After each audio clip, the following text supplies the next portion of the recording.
Um, Welcome you all to Sign Language. My name is Tinashe Shumbayaonda, a sign language student at the University of Zimbabwe.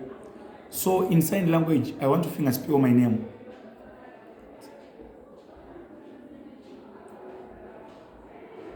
Tinashe. Then my surname.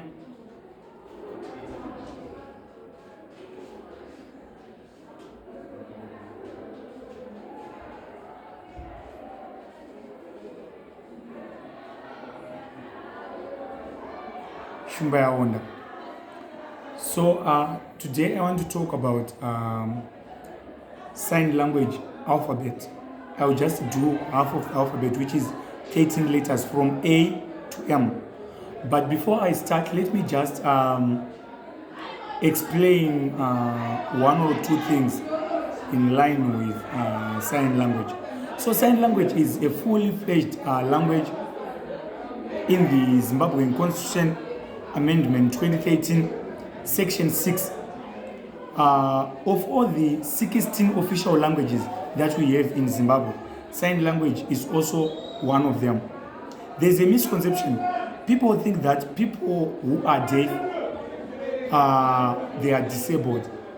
People who are deaf are not disabled, but it's just their means of communication, which means we have the Karanga, we have the Venda, we have different dialects. So sign language is also a language in its own. Some of the people think that when people are signing, they think that they are just mere pantomimes and plithoras, thinking that we don't have grammar in sign language, we don't have an alphabet. But sign language has got all those. It's just that it doesn't have a curriculum yet, but it has all of those. So now let me start with how signs are formed in sign language. So in sign language, signs are formed in three different components, which are linguistical components of signs. We have what we call action signs, then we have what we call arbitrary signs, then iconic signs. So action signs are based on action, like run, right, or sleep, or an action word, which is, I believe those are verbs. Then iconic signs.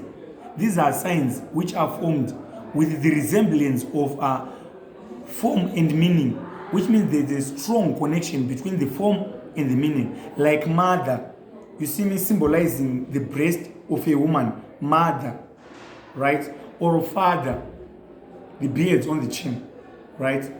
And arbitrary signs, which means there's no form and there's no resemblance between form and meaning. That's linguistical components of a sign. Then we have 5 parameters. Before I talk of the alphabet, we have 5 parameters of which are elements of signs. So we have hand shape. Hand shape is very important when you are formulating signs. Then we have palm orientation. After that, we have the location of the hand. Then we have movement of the hand. Then we have expressions, facial expressions, body expressions, and gestures. Right. So let me start on A, on the alphabet. I'm not going into the alphabet like I told you before. I'm just doing half of the alphabet.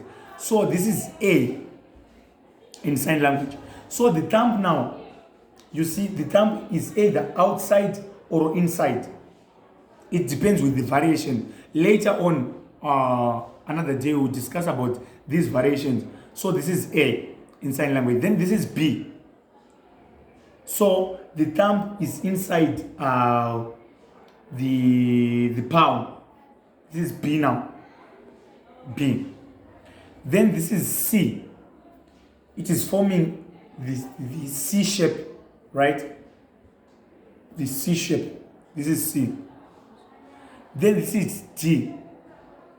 This D now, it's sort of symbolizing the small d with this stick and this, this round. So this is D in sign language, right? Then this is E. All the fingers here, the 4 fingers, bend down, and this thumb now, it also bends. So this is E. Then F. F. This is F now. So you see the index finger and the thumb are joined here together, and these 3 fingers, which is the middle finger, the ring finger, and the little finger, are pointing, upwards. That's F. Then this is G. So from F to G, you just bend down these 3 fingers, which is from the middle finger to the little finger, right? This is G. I hope you are getting what I'm saying. Then H. I'm taking it slow so that you get the sense. Then H. This is H. So the index finger and the little finger are raised up. Then the other 3 fingers are down. That's H. Then when you bend down the index finger, then that's I. I. You twist it, that's J. J. J. Then this is K now. This is K. K. So you see, even in American Sign Language, they can say K like this. The sense on K is that if you take it this side, the index finger now represents that, that bigger K, which have got this one here and this one, and this is K. So it goes like this. That's K. Then L. This is L now. L, forming the L shape here. L shape from the index finger going down and side to the thumb. This is L. Then M, which is the last word, the last letter for today. M. M. M. You can see that the thumb is inside or is in between these 2 fingers, which is the ring finger and the little finger. So that's M. So in the interest of time, we are going to discuss more about these alphabet letters, and next time we are going to finish from N to Z. So that's it. I encourage you all to learn sign language so that our main agenda or our main goal is to bridge the gap between the hearing people and the people who are deaf. Because if you can see in public schools, in hospitals, clinics, police stations, even in some of the institutions, deaf people are not included. Deaf people are looked down upon.